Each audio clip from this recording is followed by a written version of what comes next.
વિદ્યાર્થી મિત્રો, આ પેપરમાંથી બોર્ડ પરીક્ષા 2026 ગણિતના બેઝિકના પેપરમાં આરામથી 30 માર્ક્સનું પૂછાવાનું છે. નમસ્કાર વિદ્યાર્થી મિત્રો.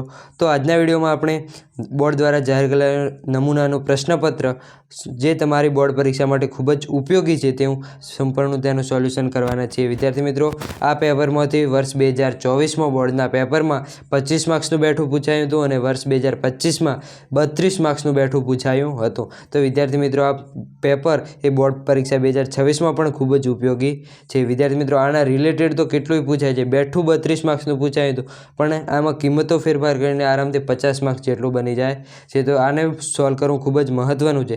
તો આને વિડીયોને પૂરેપૂરો જોજો અને આમાં હું તમને ટોપ 5 મોસ્ટ ટાઈમપી ક્વેશ્ચન આપીશ જે બોર્ડ પરીક્ષા 2026માં 100% હશે. તો ચાલો વિદ્યાર્થી મિત્રો, વિડીયોને સોલ્યુશન કરીએ, પેપરનું સોલ્યુશન કરીએ.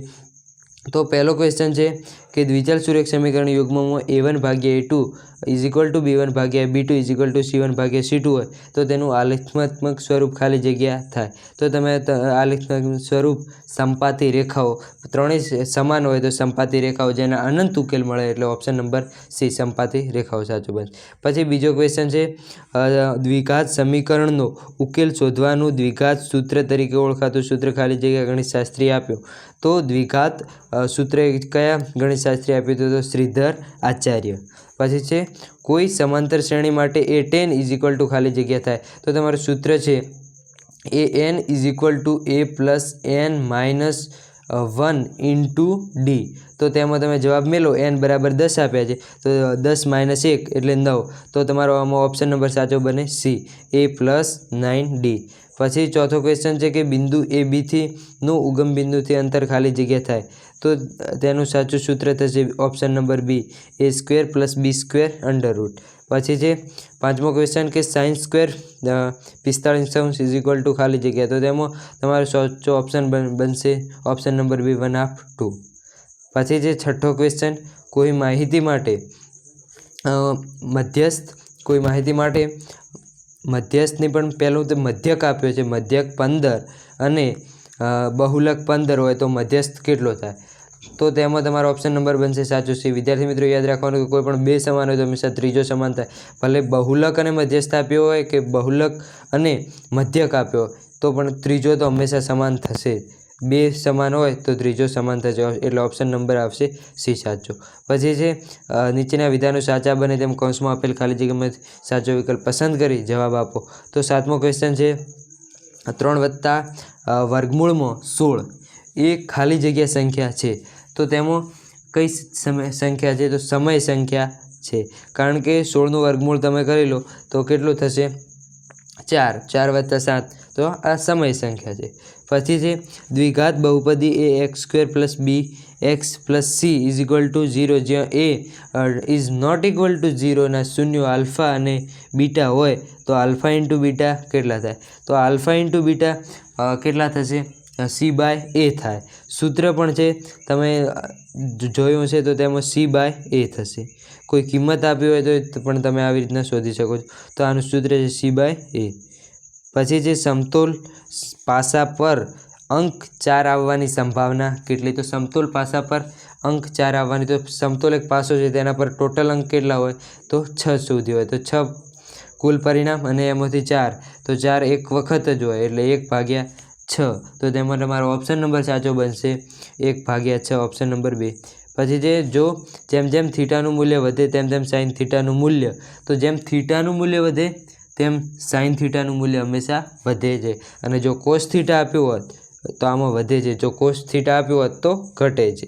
પછી વર્તુળનો સ્પર્શક વર્તુળને ખાલી જગ્યા બિંદુમાં છેદે છે. તો ધારો કે આપણે જોઈ લઈએ કે આ વર્તુળ છે અને તેને દોરેલો એક આ સ્પર્શક છે તો એને સ્પર્શક હંમેશા તમે જોઈ શકો છો અહીં એક જ બિંદુમાં છેદે છે. તો તમારો અહીં સાચો ઓપ્શન બનશે ઓપ્શન નંબર એ 1. પછી જે નીચે આપેલ આવૃત્તિ વિતરણનો બહુલક વર્ગ જણાવો. તો આવૃત્તિ વિતરણનો બહુલક વર્ગ તો વર્ગ અને આવૃત્તિ આપી છે તો તેમાં તમે જોઈ શકો છો 30 અને 40 તેમાં સૌથી વધુ છે એટલે તમારો આવૃત્તિનો બહુલકીય વર્ગ 30 થી 40 થશે. પછી નીચે આપેલા વિધાનો ખરા છે કે ખોટા તે જણાવો. તો વિધાનો ખરા છે કે ખોટા તે જણાવવાના છે. તો પહેલું છે ગુસા 5 અને 15, 5 અને 15 બરાબર 10. તો 5 અને 15નો ગુરુત્તમ સામાન્ય અવયવ 10 ન થાય, કેટલો થશે? 5 થશે. તો આ વિધાન કેવું છે? એકદમ ખોટું. પછી જે આકૃતિમાં કોઈ બહુપદી y બરાબર pxનો આલેખ આપેલ છે. આ કિસ્સામાં pxના શૂન્યોની સંખ્યા 3 છે.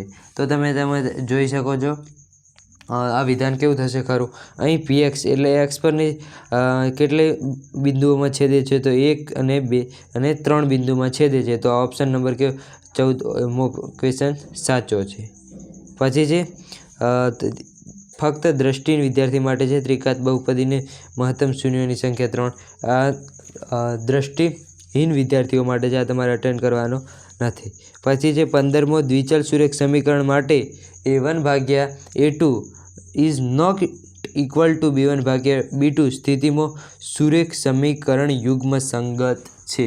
તો આ ઓપ્શન નંબર કેવું છે? સાચું છે.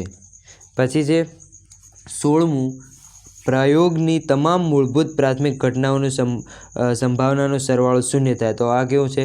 ખોટું છે. બધી જ ઘટનાઓની સંભાવનાનો સરવાળો પ્રાથમિક ઘટનાઓની સરવાળો હંમેશા 1 થાય. પછી છે 17મું નીચે આપેલા એક વાક્યમાં કે બે વાક્યમાં અંકમાં જવાબ લખો. તો 17મું ક્વેશ્ચન છે સમાંતર શ્રેણીનું nમું પદ શોધવાનું સૂત્ર લખો. તો સમાંતર શ્રેણીનું nમું પદ શોધવાનું સૂત્ર a + n-1 × d થશે. પછીનો ક્વેશ્ચન છે કે વર્તુળને વધુમાં વધુ કેટલા સ્પર્શક મળે? તો વર્તુળને વધુમાં વધુ કેટલા સ્પર્શક મળી શકે? તો વર્તુળને પણ અહીં સમાંતર પૂછ્યા છે. વર્તુળને વધુમાં વધુ સમાંતર સ્પર્શક પૂછ્યા છે. તો અહીં વર્તુળ તમે દોરી અને તમે સમજી શકો છો કે અહીં એક સ્પર્શક અને એની સમાંતર બીજો આ સ્પર્શક. તો અહીં તમને જોવા મળે છે કે 2 સ્પર્શક જ મળે. સ્પર્શક કોને કહેવાય? કે એક જ બિંદુમાં છેદે એવો. તો એક જ બિંદુમાં છેદે એવા માત્ર સમાંતર સ્પર્શક પૂછ્યા હોય તો કેટલા જવાબ આવશે? 2. પછી છે સૂર્ય પૂર્વમાં ઉગે તે ઘટનાની સંભાવના કેટલી? તો આ એકદમ સત્ય હકીકત ઘટના છે. તો સાચી ઘટના માટે તેની સંભાવના કેટલી થશે? 1. પછી છે વર્ગ 65-75ની વર્ગ લંબાઈ જણાવો. તો તેની વર્ગ લંબાઈ 75 - 65 એના બરાબર કેટલા થશે? 10. તો આની વર્ગ લંબાઈ થશે 10. પછી છે જોડકા સાચા બને તેમ યોગ્ય રીતે ખાલી જગ્યા પૂરો. તો 21મું છે અર્ધગોલકનું કુલ પૃષ્ઠફળ. તો અર્ધગોલકનું કુલ પૃષ્ઠફળનું સૂત્ર થશે C. Option number C 3πr². પછી 10 રૂપિયાના સિક્કાનું ઘનફળ. તો સિક્કાનું ઘનફળ કયું થશે? πr²h.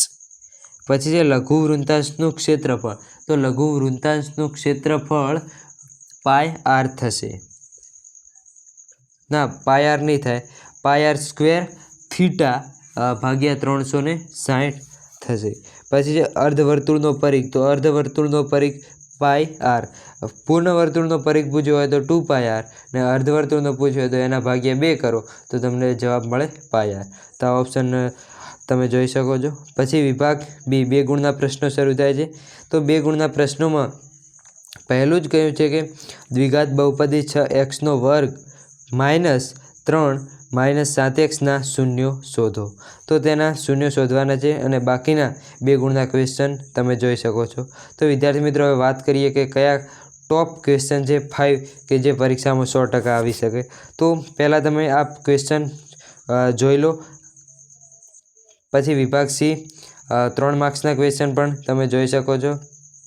અને પછી જે વિભાગ નંબર D તેમાં 4 માર્ક્સના ક્વેશ્ચન છે. તો 4 માર્ક્સના ક્વેશ્ચન પણ તમે જોઈ શકો છો. તો હવે આપણે વાત કરીએ કે કયા ટોપ 5 ક્વેશ્ચન છે કે જે આ વખતે આવવાની પૂરી શક્યતા છે. તો ટોપ 5 ક્વેશ્ચનની વાત કરીએ તો વિદ્યાર્થી મિત્રો ટોપ 5 ક્વેશ્ચનમાં પહેલો ક્વેશ્ચન કયો? તો કે સમપ્રમાણતાનું મૂળભૂત પ્રમેય લખો અને સાબિત કરો. આ ક્વેશ્ચન નંબર 1. આ પ્રશ્ન 100% તમારી પરીક્ષામાં હશે. તો આ પ્રશ્ન ભલે થેલ્સનું પ્રમેય લખો અને સાબિત કરો એમ કંઈ પૂછી શકે, સ્ટેટમેન્ટ એનું આપી શકે, ઉદાહરણ પણ આપી શકે, એવી ટાઈપ પૂછી શકે. પણ આ થેલ્સનો પ્રમેય સાબિત કરો એવું 100% હશે ને હશે. પછી બીજો ક્વેશ્ચન જોઈએ તો કે સાબિત કરો કે વર્તુળની બહારના બિંદુમાંથી દોરેલા સ્પર્શકોની લંબાઈ સમાન હોય. તો આ ક્વેશ્ચન પણ ઇમ્પોર્ટન્ટ છે. 2 ક્વેશ્ચન થયા. હવે ત્રીજા ક્વેશ્ચનની વાત કરીએ તો ત્રીજા ક્વેશ્ચનમાં ત્રિભાગ બિંદુઓના યામ શોધો. આ ક્વેશ્ચન 100% હશે. તો કેટલા ક્વેશ્ચન થયા? 3 ક્વેશ્ચન થયા. અને ચોથો ક્વેશ્ચન એવો છે કે 2 ઘન પૈકી પ્રત્યેકનું ઘનફળ અને લંબ નું પૃષ્ઠફળ શોધો. તો આ પણ ક્વેશ્ચન ઇમ્પોર્ટન્ટ, એટલે 3 ક્વેશ્ચન થયા. અને ચોથો ક્વેશ્ચન છે 2 સમકેન્દ્રી વર્તુળોની ત્રિજ્યાવાળો. આ ક્વેશ્ચન, તો 4 ક્વેશ્ચન થયા. અને પાંચમો ક્વેશ્ચન છે પત્તાવાળો. તો પત્તાવાળો કોઈ પણ એક ક્વેશ્ચન તો હશે ને હશે જ. તો આ ક્વેશ્ચન પણ ઇમ્પોર્ટન્ટ છે. પત્તાવાળો પણ ક્વેશ્ચન કરી લો. તો આ 5 ક્વેશ્ચન 100% આવવાના છે. અને બીજા એક ક્વેશ્ચન આ પણ આવી શકે છે. આ પણ તમે સારી રીતે તૈયાર કરી લેવો. 48મો ક્વેશ્ચન આ પણ 100% હશે. તો વિદ્યાર્થી મિત્રો, આટલા ક્વેશ્ચન તો પહેલાં જ કરી નાખવાના અને આખું પેપર સારી રીતે તૈયાર કરી લેવું, કારણ કે ખૂબ જ ઇમ્પોર્ટન્ટ છે.